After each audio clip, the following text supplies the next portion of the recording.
Welcome to the Arrington Gavin Show. Real talk, big opinions, and fearless conversations. From the front lines of politics to the latest in pop culture. From breaking sports headlines to the stories that move the world. Nothing's off limits, and nobody's holding back. Arrington Gavin is here to break it down, build it up, and keep it all the way real. So turn it up, lean in, and let's get into it. This is the Arrington Gavin Show. What is going on, my friends? Welcome to another great episode here on the Arrington Gavin Show, your go-to spot for sharp insights, bold opinions, and unfiltered takes on the biggest stories of the day, whether it's politics, sports, pop culture, or the latest buzz. Look, we're diving deep and keeping it real, so please do me a favor, kick back, stay informed, and get ready to join the conversation. So, my friends, on tonight's conversation, we're continuing our conversations with the people who want to help shape the future of education in the city of Hampton. Joining us is Dr. Richard Mason, chairman of the Hampton City School Board. Dr. Mason was first elected in 2018, and now he is asking Hampton voters for an opportunity to continue serving for another term. Now, over the years, Hampton City Schools has seen success worth recognizing while also facing challenges familiar to school divisions across our region. Now, from student achievement and teacher retention to school safety, funding, and preparing young people for college, careers, and life beyond the classroom. Tonight, we'll talk about Dr. Mason's experience on the board and what he's learned along the way, where he believes Hampton City Schools is heading and what he hopes to accomplish if voters give him another term. My friends, it's an important conversation about our schools, our educators, and most importantly, our students. We're going to get into it. As always, thank you so much for taking the time out of your busy schedule to tune into yet another great convo here on the Arrington Gavin Show. As you know, we drop new episodes weeknights at 7 p.m. Eastern Standard Time on YouTube and wherever you listen to your podcast, whether that's iHeart, Spotify, Apple, just to name a few. We're available on all podcast platforms. You can also check out past episodes of the Arrington Gavin Show on Goatverse TV. That's right. All you have to do is just download the app. It's available on the App Store, Google Play Store, Roku, as well as Amazon Fire TV. And my friends, if you're following us or if you haven't followed us on social media, what are you waiting for? Go ahead, follow us on Instagram at The Arrington Gavin Show. You can also follow us on Blue Sky and X at AG Show Live. Also, visit our website, www.theagshow.com. You can catch up on recent shows. If you like to reach out to me, say hi, if you have a question, or hey, you came across somebody with an amazing story and you will be like, hey, look, this would be a great platform to share their story. Or hey, if we have an event happening, hit me up. All you have to do is visit our website and I will get back to you as soon as I can, my friends. We are continuing to grow our program, and we need your help to continue to grow our subscribers as well. So we have a goal to hit 5,000 by the end of the year. So if we get close to that, I'll be happy. If we surpass that, I'll be even more happy. All you have to do is just share with friends, share with family about the Arrington Gavin Show. This is a program where we have great conversations, and I'm pretty, honored to have on folks from all walks of life, from those giving back to the community, from entertainers to professional athletes, even politicians, either from both sides of the aisle, because you know me, I'm friends with everybody, right? It's all about having conversation. And again, we want to continue to help entertain, but also inform at the end of the day. Knowledge is power. Knowledge is power. The more you know, the more you grow. And so we want to continue to have those great conversations here on the Arrington Gavin Show. All right, my friends, look, I hope you all have been having a wonderful day. It has been a busy one for your boy. Okay. I was just talking with Dr. Mason earlier before we got started, because here in Hampton Roads, so for our viewers out there that's out of the state of Virginia, so Hampton Roads primarily, we have this, we're known to having temperatures. It's like back and forth. I'll just be honest. You gotta bring an extra set of clothes in your car because you don't know if it's gonna be hot one day or in that same day, it's going to be a downpour, rain and storm. The following day, it might be cold. It's so much back and forth. I think Cat Williams said it best. Sometimes you got to wear a fur jacket, some shorts, and some Uggs, so you just don't know how the weather's gonna be. And it's the truth, because man, it is 90. My car said 90 today, and I'm trying to be all sharp, for Chairman Dr. Richard Mason, because he's a sharp brother. We've spoken a couple times and been in the same rooms, going to the same events around the Hampton Roads area. And Dr. Mason is a sharp brother, man. I mean, bow tie and all. And I'm over here. I'm like, okay, I got let me make sure the fit game is right.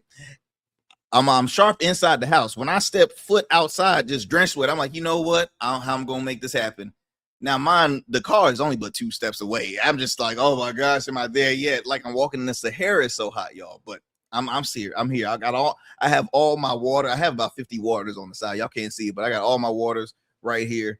And we gonna make this happen. But no, y'all, we've been having a great day. The Rugged Evolution Foundation will be having our 7th annual back to school giveaway happening here in the city of Chesapeake. So I'm excited about that. So I was over at Bethany Baptist Church, who has been a supporter, a partner with us for the past 4 years.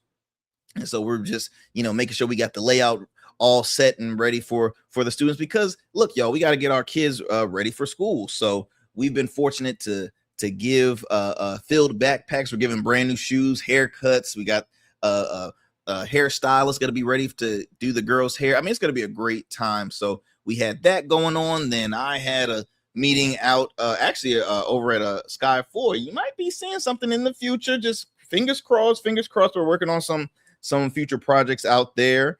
What else do we have going on? We had that. Yeah, it's been moving, y'all. So I hope you all have been doing great. Hoping y'all been staying informed with what's going on. Got midterms races going on, but we also have local races. And you know how much I always talk about the importance of knowing what's going on in your backyard, because we tend to get distracted and focusing on what's happening in DC in Washington, which is important. Don't get me wrong, but guess what? Issues that happen on a federal level, hey, trickles down on the state level, trickles down on the local level. So it's extremely important to know what affects you in close proximity. And so that's why I'm, excited when I always have the opportunity to speak with some of our local elected officials, as well as local candidates, just the importance of local government. And so you're going to be in for a treat today, my friends. And again, I'm so thrilled that you took the time to say, hey, look, let's check out, see what Arrington's talking about today. So I appreciate it, my friends. Well, look, we are going to take a quick commercial break. Do not go anywhere. Please don't change that dial. You're listening to the Arrington Gavin Show. We'll be right back after this. Every man has a story to tell. Your ambitions, your achievements, your legacy. Your suit should reflect that story, crafted precisely, designed for impact, and tailored exclusively for you. We work with only the finest fabrics, luxurious wools, silk, linen, and blends from world-renowned mills in Italy, the UK, and India. These fabrics are the foundation of custom suits that exude elegance and stand the test of time. But a suit isn't just about fabric, it's about fit, and it's about confidence, and it all starts with you. When you work with me, you'll receive a personalized consultation, whether in person or over Zoom. Together, we'll explore your vision and discuss your needs. And we're going to bring your ideas to life. My journey as a designer includes apprenticing under New York-based designer Clavon Leonard, showcasing collections at New York Fashion Week, Algeria Fashion Week, and the prestigious Baltimore Met Gala. That experience is what we bring to every suit we create. From weddings to corporate events and everything in between, we specialize in crafting one-of-a-kind suits for life's most significant moments. Dapper Luke has been recognized as one of Baltimore's best menswear in 2023, and I was honored to be one of the 10 designers selected for the prestigious Baltimore Met Gala. With over 900 satisfied clients, we proudly serve Virginia Beach and Baltimore, bringing world-class designs to these incredible communities. We don't just make suits, we craft confidence. Your suit will fit your body, your style, and it will tell your story. Book your free online personal consultation today. Visit www.dapperluke.com. And we still in traffic. I don't look familiar, do I? Not in this seat, Hey, what's that you listening to? Here to host today. Hey, turn it up. Yeah, that's that new Goat Verse app. I got you. So y'all want to know where the goats are? They're off on the sidelines. Looking for fresh, relevant content wherever you go? What was the name of that he said? Introducing GoatVerse TV. GoatVerse, that's what it's called. The free streaming app that brings you the best podcasts, current events, and thought-provoking opinions all in one place. Download it now from the Apple Store or Play Store. In Goats, we trust. 6'10", number 1 pick, 16 seasons, College Player of the Year, All-Rookie Standout. Joe Smith built a career on grit, consistency, and showing up. Greatness isn't just about the game. It's about how you show up every day. Rugged Evolution now offers body care products for every man, because not every man wears a beard, but every man deserves care. Greatness doesn't fade. It evolved. Rugged Evolution Beard Care. Every beard deserves to be legendary, and every man deserves care. I'm Aaron Phillips. Join me Saturdays at 12:30 as I host The Voice of 757. I'll share news, events, happenings, and the people that shape the 757. That's The Voice of 757, Saturday afternoon at 12:30 right here on Sky 4. What is happening, my friends? Welcome back to the show. Thank you for sticking with us. As I mentioned earlier, we are honored to have a special guest on this program today. We have Dr. Richard Mason. Currently, he serves as chairman for the Hampton City School Board. He is running for another term. So we're excited to have him on. And just he's new. He's going to be new to the show. So we're going to kind of start off what got him involved in really local government, but also too, some of the accomplishments, some of the challenges, and why should voters say, hey, look, we want to vote for Dr. Richard Mason for another term. So without further ado, let me go ahead and bring on our special guest. Dr. Mason, how you doing, my friend? Hey, I'm doing pretty good. How are you? I am doing great. Thank you so much for taking the time out your busy schedule, because I know it is a busy season for you, for a number of the elected, a number of the races that we have going on just across the Hampton Roads area. But yeah, look, campaign season is never a dull moment at all. It's just on the move 24/7. So I appreciate you taking some time out of your schedule. Thank you for having me. It's definitely a busy time, but we have to make sure the voters are informed on everything that we need to bring to the table. Absolutely. And look, I had to brag on you a little bit, give you your flowers, because you are a sharp brother every time, and it's like what I could never. I'm a tie person, but I could never do the bow ties, and it's funny because a mutual friend of ours, Norfolk Councilman Carlos Clanton, who had served on school board in Norfolk before, and he also rocked the bow tie. So I don't know is it a school board, and he's also works in education. So I'm like, I don't know if it's an education thing. What is it? But you guys are always so sharp. So just had to give you flowers on that right there. I appreciate it. but let's go ahead and get going with again, you're new to the show. If you don't mind, Dr. Mason, just sharing a brief background about yourself, and what also kind of led to your journey serving local office, but specifically education, because you've always been an advocate for education. If you don't mind kind of backtracking us for a few and just getting us started for how you got to this moment right here. Okay. Well, first of all, I'm a lifelong learner, as I like to say. I've been in education for a while. I'm a licensed professional counselor, a community leader who believes in education. I've worked with families, worked with kids, having been a school counselor at one point. That's one of the things in terms of just me being right out in the forefront of working within education itself. And for me, looking at the positions that I've held through the years in nonprofit leadership, executive leadership with different organizations and all, working in the school system, working in higher education, for me, that's what led me to look at getting involved with the school board in and of itself. As the chairman of the Hampton City School Board, having that commitment to working with the division leadership team, working in collaboration with the superintendent, my fellow members on the board, it allows us to do a lot of things in terms of building our community partners, building those relationships so that we can create systems of education for our kids and looking at what's going to be best for our kids, building that relationship with city council, that's one of the things that we certainly pride ourselves on here in Hampton, is that relationship that occurs between Hampton City Schools and the school board, as well as the city of Hampton and the Hampton City Council. Mm. And so when I look at me, my leadership style and my belief system is really grounded in the fact that every child deserves a quality education. And as an educator, I believe it's necessary to make sure that we are providing the proper resources, the proper training, and all to educators who are in our school system as well. And so that's pretty much why I got involved in the school system, because one of the things I did when my son was coming up, I started to get involved with the schools right away when he was a kindergartner. I was that parent. I was, driving my kid to school. That was the plan. My wife said no. She's an educator as well, and her thing was no. Let this kid ride the bus. And I thought for a minute, nah, I'm gonna drive him to school. But I decided to let him ride the bus. First day of school, but I did follow the bus to school as well because I wanted to make sure. Like, hey, ain't that your dad right back there? Yeah. I followed the bus to school. And I did that for about the first week. I wanted to see what was going on with him in the schools and all. And from there, Vatara Slade, who was the principal at the time at his school, he was at Machin Elementary School. She told me, she said, if you're going to show up, we're going to put you to work.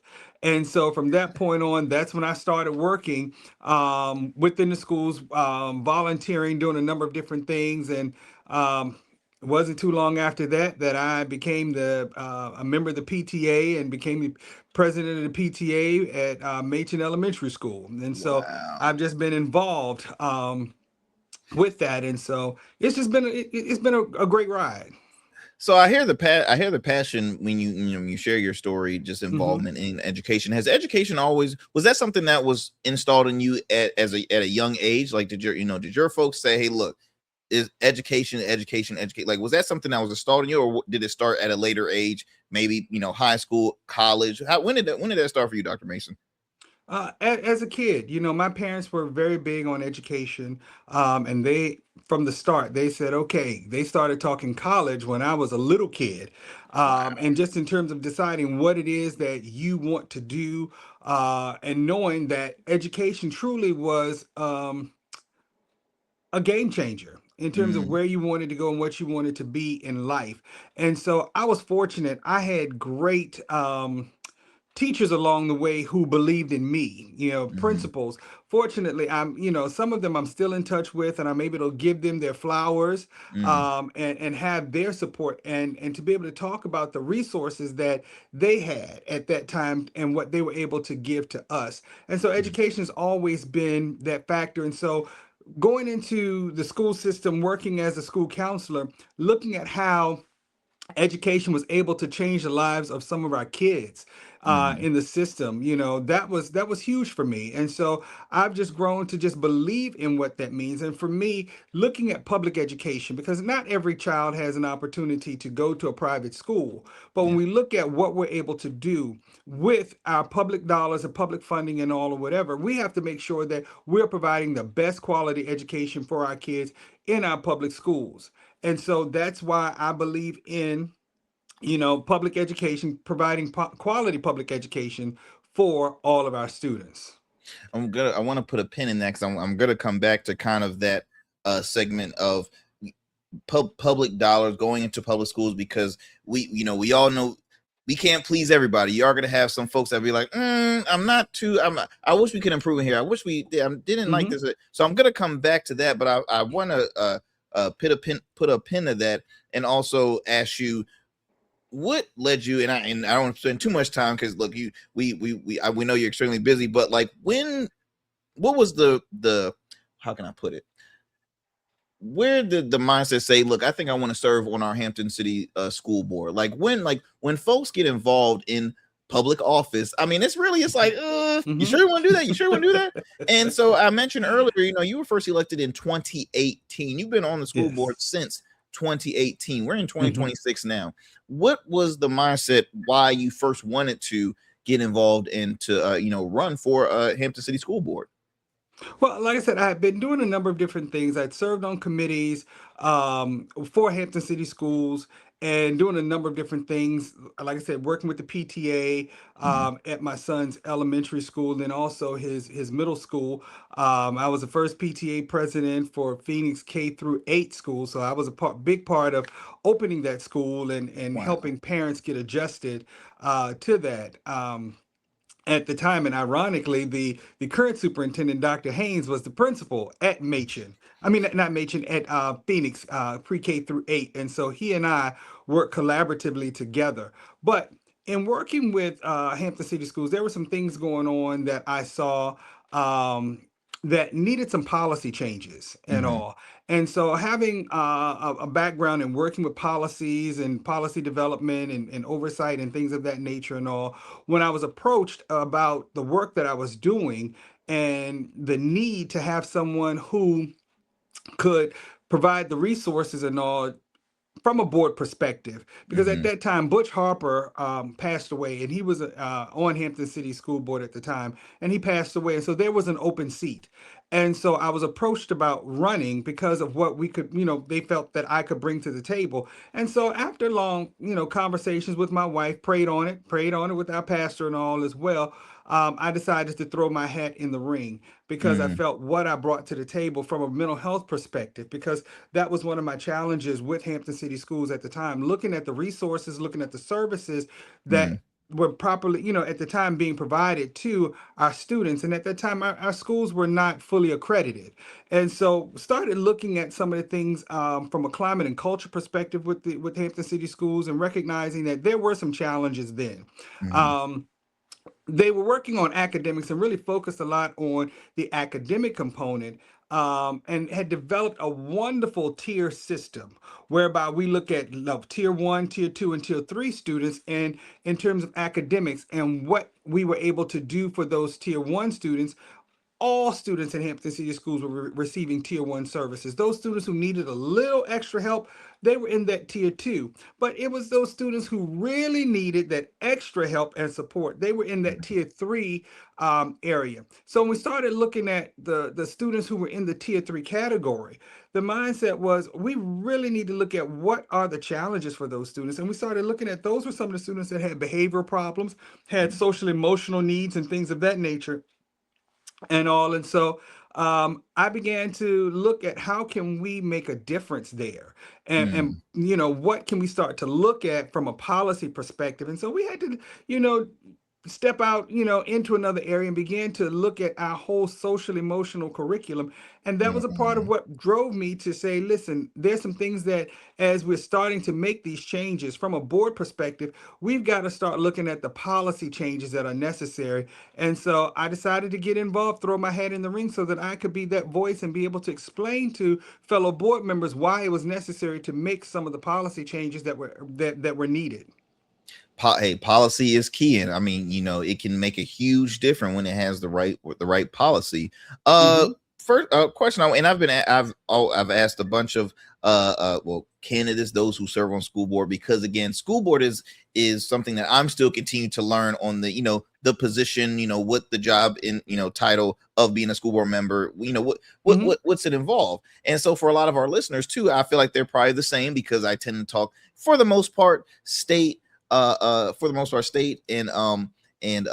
federal, but also I've talked local, but primarily council. But if you don't mind sharing the position, what does a school board member do, and I mean, why is it very important for residents to have a understanding of what what's involved on the school board and what school board members what that job entitles? No problem at all. And this is something I explain to people all the time, because I get calls because somebody's child has missed the bus, or they have a problem with something that has gone on within the schools as far as a teacher. And so I have to explain to them that reaching out to a school board member for some of those types of things at that level where it can be resolved is not for us. That's for the superintendent.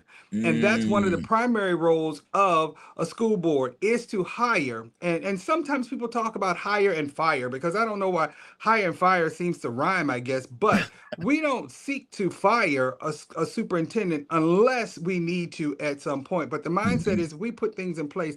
And I like to refer to what we do with our superintendent. We hire and we collaborate and work in partnership with our superintendent. And that's the role, one of the roles of a school board member. The other thing is we look at policies. We make sure that there are effective policies in place so that the superintendent and the division leadership team will have some key components to manage our day to day. Then we have to look at budgets and things of that nature. How do we manage the funding? How do we really solicit fundings from certain areas and things of that nature? But mostly, how do we put things in certain line items to make sure that we are allocating the resources properly for our students to get the best results in terms of academic achievements. Then we also have to look at physical plant. We're responsible for the buildings, and it's up to us. We have to make sure we're walking into these buildings and looking at where our students are being educated, because we want to make sure that we are putting our students in safe environments, and comfortable environments so that they can be ready to learn. And so those are the major areas that four major areas in terms of what a school board member is truly responsible for. Some all of the day-to-day things that falls under the division leadership team under the leadership of the superintendent. Understood. What is the strongest argument you can make that, again, you served close to 10 years on the school board, and I think around eight years this exact. Is my 8th year. Eighth year. So what is the strongest argument you can make that Hampton schools are better today because of your time on school board? What are some of the accomplishments, if you don't mind sharing, what makes Hampton Public Schools great, or what achievements are you, very proud to say that, hey, look, this was, I was a part of this, growth during my term or during my time. While on the board, we've been able to achieve 100% as far as accreditation, and that was huge. And a large part of that was certainly looking at, like I said, that top tier percent, that third tier that needed those extra supports, evaluating where we were in terms of some of our social emotional learning and all. And so we've been able to put in those resources, and we've been able to weave those social emotional components within our curriculum and really focusing on that component, because when students are not prepared mentally and emotionally to learn, it doesn't matter what you do in that classroom, they're not going to be successful. And so we put those resources in place for our teachers so that they can infuse those types of social emotional tenets into the lesson plan. And so we have a very strong curriculum within Hampton City Schools. And so when we talk about that, those achievements as far as earning that 100% accreditation, it's because of that strong curriculum. And right now, there are about 132 school divisions throughout the state of Virginia. 30 of those school divisions are currently using our curriculum within Hampton City Schools. Wow. And so it's the resources that we're putting in place to help develop that curriculum, continue to strengthen that curriculum and all. And so that's huge for us. When we start looking at other areas as far as success since I've been on the board, we've seen a growth in the number of students who continue to earn their associate's degrees from VPCC in partnership with Hampton City Schools prior to graduating, graduating high school. So this past year, we had about 69 students graduate with their associate degrees prior to graduating from Hampton City Schools. And so other things that we can talk about with Hampton City Schools, because one of our goals as a board is to attract, retain, and recruit quality educators, quality teachers and all. And so right now, for the past 2 years, our retention rate for our teachers is less than 10%. So people are choosing Hampton and wanting to stay in Hampton. because one of the things we're doing, we're providing the resources. When we look at our pay scale and all, we are certainly looking at how well we are able to use those resources to show our teachers that we truly care in terms of providing raises. We have changed the structure as far as our step scales and all, and it's been systematic. We've asked the teachers to work with us, and so we weren't able to, of course, jump right out and say we're going to give everybody a raise across the board. But over time, we have been able to increase based on the pay steps, the number of the salaries of our teachers at the different levels and all. And so we were featured in Forbes magazine as one of the top places in Virginia to work. Oh, wow. Yes, so we're excited about those types of things. And even when we start talking about some of our programs with our special ed program, and so we know that we can, we have some areas of growth there that we can certainly grow in, but we're seeing growth in our special ed population in terms of their abilities to function within Hampton City Schools and their performance levels. And so as we're changing some of the things that we're doing within our academies and all, and we're growing to that community-based learning model where we're involving our communities, because of course we talk about our kids being life, career, and college ready. We are looking at how we are putting things into our academies. And so one of the things that we're focusing on this year with the budget that we just adopted for this year, we're putting in an additional $1.2 million in for our special ed program. We have 17 new positions that will focus solely on our special ed kids in partnership with programs like Versability, programs like Project Search, because at the end of the day, we want our special ed kids also to be able to leave Hampton City Schools and step out into the world and have some type of career or job opportunity as well. No, I applaud for that, because it is very needed. And I think, and I'm curious to ask, after COVID, because I know education in a lot of public schools it was an adjustment for educators as well as students. How has that, since I know that was a while ago, but sometimes I feel like it was just yesterday that we just had a pandemic. How was the adjustment post COVID for the Hampton public schools? Well, I'll tell you, COVID was a really tricky situation for everyone. There were a lot of unknowns. And I'll tell you this, that was one of the things that I wanted to make sure prior to everyone coming back to school, students as well as teachers, because some divisions were ready to go back to school. And that was one of the things with Hampton City Schools, we stood strong. And that was one of the things that I said out of the gate. We are not going back to school until we really have a handle on COVID and understanding what that truly means. And at the time, we didn't have an idea with a lot of things. And so Hampton City Schools, because we were already on a one-to-one system, basically from grades 3 through 12 with our laptops and all, we were somewhat in a better position than a lot of school divisions in regards to students being able to do remote learning. And so our curriculum allowed for us to make some shift changes and all. And then we were able to get those laptops, our Chromebooks, to some of the lower grades also. Because of our partnerships and relationships in the community, we were able to work with Cox Communications, for example, to ensure that all of our households in our community, and working with our city manager to ensure that all of our students had internet access. And the division also, at that time, we spent money and allocated money as a board to be able to provide hotspots for families who may have had more, like 3 or 4 children in one household that needed to be on the internet all at the same time. So we did those types of things and all. And so all of that happened during COVID. And so post-COVID, what we had to look at is, what did that look like? And that's where that big push for the social emotional component came into play, because we had a lot of kids who were dealing with isolation issues, a lot of kids dealing with now social anxiety and all. And so that was a part of where we were. And so one of the things that I ran on as far as coming onto the board was mental health, and looking at where we were. And that was pre-COVID. So we had started looking at some of those things and putting in place as far as resources with our school psychologists, our social workers, our school counselors and all, and how we could make a difference in that era. And so post-COVID, we came out of COVID, and one of the things that I talked about the superintendent was creating a mental health fair. Okay. Okay.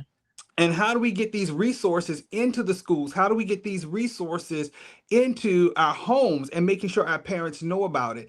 And so prior to COVID, we had started talking about it, but then COVID hit. And so we had to really shift. But afterwards, we began to continue to move on that.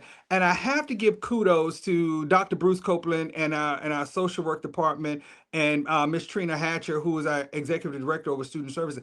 They jumped right in on it. And I'll tell you, they started planning, and there were some things that I thought about, and I said, we can do it this way, we can do it that way, but recognizing what my role is as a board member, it's not to do the day-to-day. It was to set the vision. As we talk about our strategic planning processes and stuff like that or whatever, a part of it is for us is to help cast the vision.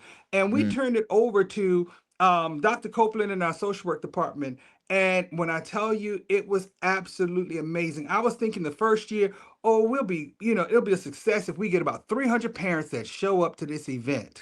So we had it at the Hampton Roads Convention Center. We had 1,100 parents show up to our first, and we referred to it, and they took it. Now, I'm not going to say I can't take credit for it. They started talking mental wealth fair versus mental health fair. And when I tell you, it was absolutely amazing. And so it's those types of things that came together for us after COVID that we're continuing to work on and provide resources, not just to the student, but to the families, to the parents, looking at different things they need. Because one of the things at the mental wealth fair, parents actually were able to do surveys to see whether or not they had anxiety, whether or not they were depressed. And then there were resources that we were able to provide for them and connect them to as well. And that's so important, because we've noticed, and it's sad to see when we turn on our televisions, whether to the local news or national news, we're seeing our youth lose. We're losing our youth due to mental health, and it's extremely sad, because it can go from 15 and younger, and I'm like, what in the world? But as you mentioned, with the with the social anxiety issues from, like, because I've come across students who say, hey, look, I love being at school. Sometimes I'm scared to go back home, or or I have issues back at home where sometimes I just want to stay in school. And it's so unfortunate. So doing something that can benefit not just the student but the full family, I think is very important. Because again, you're dealing with, especially for your educators, they're dealing with a lot of students. By number wise, how many students I'll just say, how many high schools is in the city of Hampton? We have 4 high schools within Hampton City Schools, but we have nearly about 19,000 students overall. Okay. Wow. Yeah, that's a lot. So that's, I know it could be a lot on your educators. And you mentioned, earlier on, as far as accomplishing increase in pay for educators, because teachers, I think overall, I don't think it's just a Hampton or Hampton Roads thing. It's like a world thing. We all of our educators deserve well more than what they're getting paid. So I know that will always continue to be an ongoing conversation. But Dr. Mason, I want to talk about when it comes to funding. Recently, we have seen Department of Education cut a lot. We've been seeing funding cuts. Has that been a challenge for Hampton City Public Schools? Yeah, of course. Now for me, I will tell you this. I'm always going to talk about how we fund schools. Okay. And once again, public education, we could always use more money. With some of the federal cuts, we had to look at some of the grants and all. And so that were currently in place. We were able to make some shift changes. And that's because just being good stewards over the funding that we have. And so we were able to absorb some of the positions that were funded by some of the grants and all that were where the funding was cut. Fortunately, we have a really good relationship with our city council. And so they recognize the importance of education. We have a motto: one community, one transformation, excellence with intentionality. And the way that we began the process of transforming our community within the city of Hampton has been through education. And we started with the academy model with our high schools. We are the only national for next generation K-12 learning model, which is a community-based model where we partner with our business communities, and they come in providing different resources, real-world experiences that allow our students to get certifications and industry certifications so that when they leave, for example, partnering with the city of Hampton as well, which is one of our big partners, and our superintendent and our city manager serve as co-chairs of our academy steering committees. And so what happens is, for example, we have students in our Law and Public Safety Academy over at Bethel High School. They have a 911 call center within the school where students learn how to respond to emergency calls and things of that nature. And so students can get an industry certification in working as a 911 call center operator so that when that student graduates high school, that student has a certification that they can go right into a call center and earn a livable wage and be a productive citizen, paying into the Hampton community, whether it's taxes, where they live, work, and play type of thing, buying groceries and stuff like that or whatever, but they come right out of high school being able to do that as well. And so our city really supports that. And so we have a funding formula that we utilize. And even once we get to a place that we need some additional funds, fortunately, our city council supports us with that as well. When we talk about looking at some of the challenges, especially when you talk about infrastructure issues with some of the buildings and things of that nature, we're able to work with our city council. And so for us not having to utilize all of our funding to take care of like building upgrades and things of that nature and building improvements and making repairs, we are a part of the city's capital improvement plan. And so we sit down with the city each year and look at what are some of the things and some of the buildings that they plan to work on within the city during that fiscal year. And the schools are a part of that. So where some school divisions are challenged by having to decide whether or not to buy extra Chromebooks or fix a roof, that's not the fight for Hampton City Schools. And so we've been able to make some of those changes, like I said, with the support. And we are very thankful because we recognize that we have a community, we have a city council that really supports what we're doing in Hampton, City Schools. And we're able to truly change the economic landscape of our community because we are pouring into our schools. That's very important because I'm always, curious on how do schools prepare for, okay, look, because especially when you mentioned Chromebook, because we live in a tech world where each and every day there's something new and technology is continuing to take over, right? When it comes to when it comes to AI, when it comes to everything done, digitally, that's very important. Dr. Bass, I want to talk about too vocational route. I'm hearing it, it's always brought up that, well, hey, look, higher, I won't even say higher education. I'll just say college might not be the route for you. So do a vocational route. Now, I know vocational schools start in a high school level. How has the city of Hampton or Hampton Public Schools, how have they, incorporated that vocational learning as still a very core, I would say a core learning of, education? Because I feel as though like there's folks in that did the vocational route that is well more experienced, than me, because I'm not as skilled when it comes to working with my hands. I wish I was, but I'm not. But if you don't mind, kind of sharing that on the with the vocational kind of growing in Hampton Roads. Well, we still have a relationship with New Horizons, which is our regional education program where you find your vocational trainings and things of that nature. But as I was talking about earlier, Hampton City Schools is a part of For Next Generation Learning, which is a national program which gets into community-based learning. Well, we are the only K-12 program nationally where we began looking at career exploration starting in kindergarten. Okay. And so each year there are certain standards and certain skill sets that we expect our students to know, and they tie them into that career model, starting to look at what it is that they want to do as a career. And so different career pathways. And so there are different, what we refer to project-based learning activities, and almost like a capstone, if you will. Whereas at the elementary level, students present and they talk about what it is that they want to do. For example, one young man talked about wanting to be a doctor. Well, as he did the research on being a doctor and applied those types of things, they talked about what's the salary of a doctor?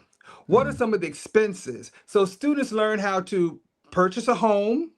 They learn what it takes as far as bills and things of that nature and all, and how much they're going to have to pay. And they can look at, hey, based on this salary, this is how much home I can afford.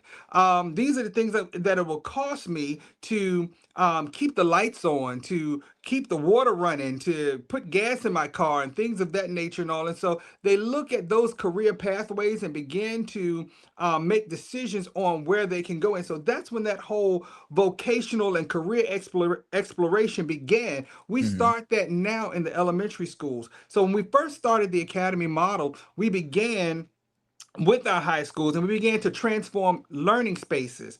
As I mentioned earlier, with our Law and Public Safety Academy at Bethel High School, if you go into Bethel High School, you will see that we have a full courtroom in Bethel High School. Wow, Yes. wow, that is so cool. Yeah, and so students get an opportunity in that academy to put on trial cases, mock trials, and things of that nature, and learn the process of being an attorney. The other part of that is because we have the police department. They work with the students there who are looking at wanting to be a police cadet, emergency management, fire and rescue. So all of those components are within that Law and Public Safety Academy. And so students get to choose which area they want to go into. And so they can get industry certifications. They begin to look at types of things that they can do as far as those particular career fields and all. And so once they do that, they're either ready to go into college. Some are ready to go right on into the industry. They can work right on it as far as getting their EMT certifications and things of that nature. They'll be ready to become a police cadet as well. And so each one of our schools, there's 16 academies, 44 pathways, and all. And so and they're divided amongst all of our 4 high schools. And so we have basic students apply to each one of those academies from the high school. But we started pushing down from the high schools. We started pushing down into the elementary and middle schools for those kids to begin to look at the academies and begin the whole process, because our goal, of course, is to create a portrait of a Hampton graduate. And we started at kindergarten level. And so we know what that graduate is going to look like by the time they get to their senior year and all. And so, and that's the focus. So when they graduate, they have the everything that they see. And we always talk about the me I see is the me I'll be. And so we look at how we can make sure our students can see themselves in a career pathway, coming out of Hampton City Schools. Where is it that you want to go? And I think that's so important, Dr. Mason, primarily because, well, 2 things. One, I feel as though that the goal is to prepare them. That's that. You never want to send a student out there like clueless or unprepared, like, oh gosh, what do I do? I'm now entering into the real world. What's happening? 2, I want to throw in the fact that, and correct me if I'm wrong, but the city of Hampton in general is majority Black. The large portion of Hampton public schools are Black students, and you want to again have to make sure the Black culture, the Black community is prepared. And I just when you're naming those certain academies, I'm like, in my mind, I'm like, I wish I had my applause button working, because I mean it's very important. I think sometimes there were probably moments in the past where it's like, okay, look, might have failed the students in this capacity, but you're finding ways to say, no, this is how we can help prepare our students. So I really like what I'm hearing on that. Now I do want to talk about when it comes to, and this is just an issue that goes across really Hampton Roads and just in the United States, unsatisfied parents. Now I know not every school board meeting has been a good time. How when it comes to transparency, how important is it that the school board is transparent with parents, because there's parents that will be like, I didn't know this is happening, in my school. I didn't know my child was learning this in X, Y, and Z. So how important is that transparency relationship amongst the school board and the parents of a student of Hampton City Schools, Hampton Public Schools? Transparency is key. And that's one of the things that some of my colleagues prior to me coming on board, they ran on that, because there were times where things were going on and it wasn't available to the community like it should have been. And that was one of the things that I can thank my colleagues prior to me in terms of coming on the board. They talked about transparency. And so they put that information out there in the community. And so when parents call now, when they have a challenge, depending upon what it is, my thing is I always let parents know certain things we can't listen to as board members, because if it gets to a place that there's going to be a grievance process as it comes to us, we have to recuse ourselves if we heard more about the case or the situation ahead of time. So we make sure that we direct those parents back to the superintendent, and the superintendent is able to make sure he gets the information out to the principal, the teacher, whoever's involved. And when it comes to how monies are spent, budgets and things of that nature, we want parents to know this is where the money is spent. This is how we're doing things within Hampton City Schools. If you have a question about something, we are able to tell our parents where to find the information on the website, where it relates to policies and things of that nature. What I always tell people, Hampton City Schools, we are a great school division. We're not a perfect division. We are a great school division. And if you have a challenge with something, please reach out to us. I invite people to our school board meetings all the time because they can come out and they can talk about things. And one of the things that I share with them as far as public comment, the disadvantage for us as board members doing public comment, we can't speak back. Now, what we do is after a parent comes and they want to make a statement as far as public comment, then we make sure that the superintendent or someone on the division leadership team is able to speak with them after the meeting to talk about what their concern may be that they presented or something like that or whatever. But and parents can come, and I tell people, don't come just to complain. Come to tell us we're doing a great job if it's something that was good as well, because I don't want people to think coming to a board meeting means that they are just coming to complain. I want people to be informed. I want people to be involved with that. And if you have an interest in the schools and all, then coming to the school board meeting should be where you are every first and third Wednesday. Now, we get some people who will come because it's a televised meeting, but I want you to come when it's a non-televised meeting. If you're truly vested in education, you will show up. And that was one of the things that I learned from my parents at an early age. If education was important to you or is important to you, you will show up. And so as a parent, I made sure that I was a parent who was there. I showed up for the PTA meetings and things of that nature, having those conversations with the teachers and all as well. And so that's the only way that I know how to be transparent as a board member and as a school division, is being able to just lay it out on the line for people and let them know this is who we are. Got a couple of quick questions, and then we have a fun rapid round, if you don't mind sharing. I know we've shared or hit a lot of areas with this, but AI, I gotta ask you about AI. That's something, look, I've come across educators that love it, I've come across educators that hate it, and I've come across educators that are in the middle. So I guess my question, so AI can write essays, they can solve equations, complete homeworks in seconds, right? Does traditional homework still make sense in the age of AI, in your opinion? Well, here's the thing. It's not necessarily traditional. You have to make sure that the lessons fit where you are, okay?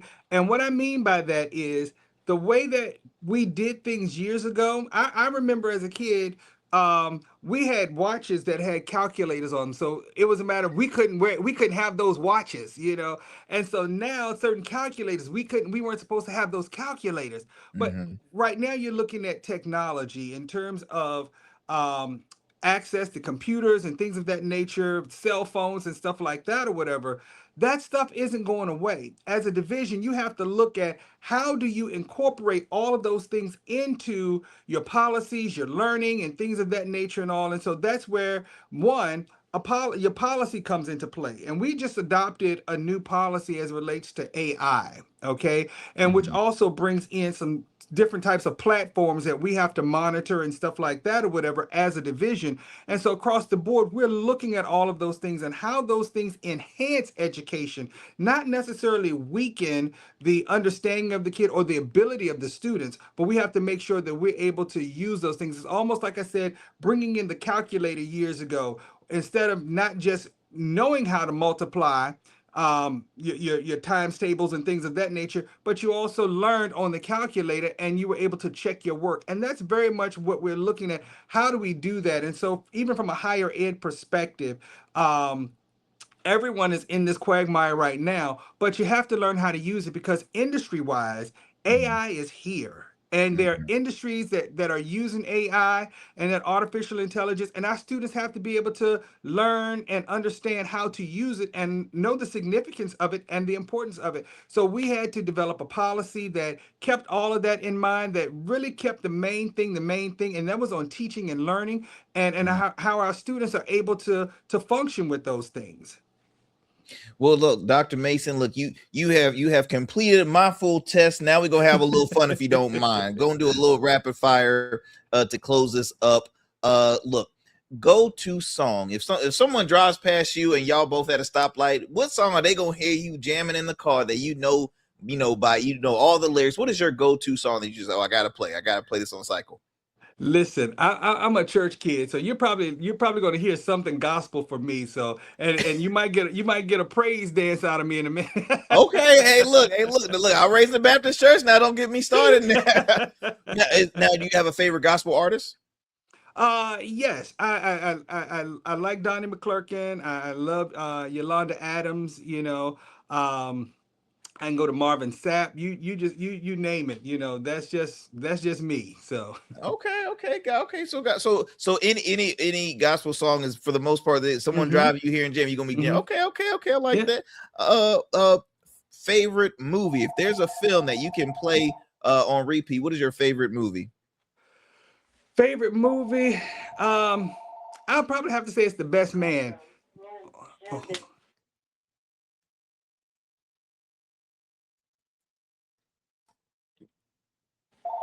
Oh, we got a little technical difficulty with Dr. Mason there. Hold tight. It is all good. We stopped at the Best Man. Look, we're gonna take a quick break. When we come back, we're gonna continue our conversation with I think we have Dr. Mason on. He's back on. There we go. Look, like I said, y'all, he a busy man, so I truly appreciate he a busy man. That phone said, "Hey, look, we stopped at Best Man." So Best Man is your go-to. Now I believe the first one or Best Man Holiday. Probably the first one. That's the one my wife and I sit down and watch at any given moment. So.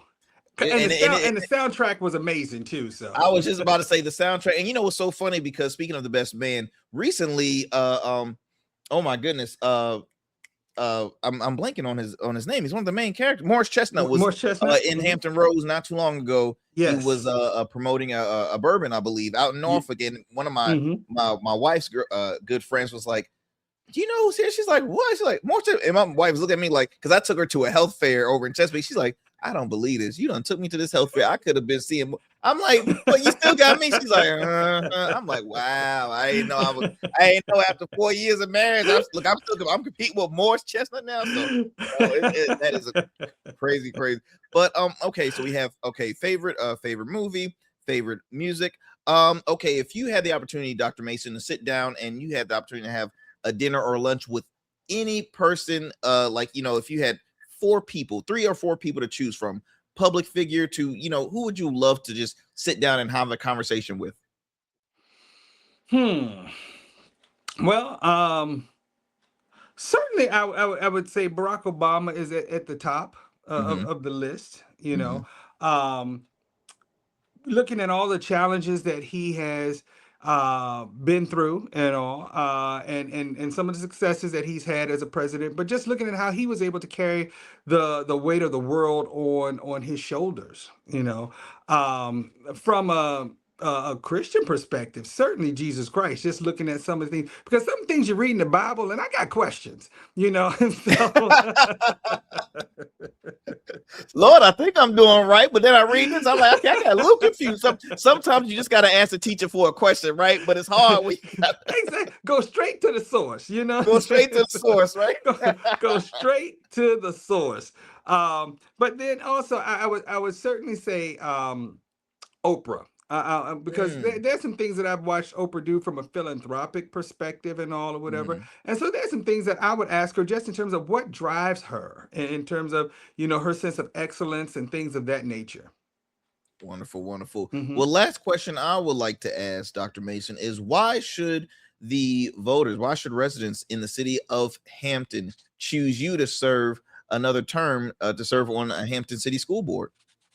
Well, I would certainly say, look at my record, you know, look at the experience that I bring to the table from having worked as a school counselor, having worked as a nonprofit executive and all, and, you know, bringing forth experience with budget management, budget oversight, and things of that nature. The successes that we've had within Hampton City Schools, looking at, like I said, our teachers being, our school division being recognized in Forbes because of our teacher retention rate and employee retention rate and all, being recognized for our graduation rate, 98%, 98.8%. Our dropout rate is less than 1% and all as well. We even have one high school, Phoebus High School, that has a 100% graduation rate. Wow. And so there's some things that I would say we've had some successes, but I want to continue this work. And there's some, you know, I want to, you know, the people to vote me back into office because there's some more things to do. And we don't rest on our laurels. You know, we want to continue this work. One of my good fellow board members, she talks about, you know, being on the right road, but if you're not moving, you can still get run over. And so we want to make sure that we continue to move Hampton City Schools forward in what we're doing. And I'm that person that wants your vote. And so November 3rd, I want everyone to vote for Dr. Richard Mason. And Dr. Mason, how can folks, for those who are watching, I've provided your site, but how can folks, if you don't mind sharing, how can folks know more, get in touch with you, and know more about your platform? Yep, you can certainly look at my website, of course, and all of the contact information is right there on the website as far as phone numbers and emails and all as well. Awesome. Awesome. Well, Dr. Mason, if you don't mind, I would love to chop it up with you just for a couple seconds after this, but thank you again for taking the time. I know I took a minute of your time, but I truly appreciate it. Look, y'all heard the phone ringing in the background. Like I said, this man's a busy man, but I appreciate you, Dr. Mason, for taking the time coming here on the show. Please don't be a stranger, and best of luck on your race. Thank you. Sir. Ladies and gents, I hope you enjoyed yet another great convo here on the Arrington Gavin Show. Until next time, look, stay safe, stay blessed, stay informed, and I will talk to you soon for another great convo here on the Arrington Gavin Show. Peace and blessings. I'm out.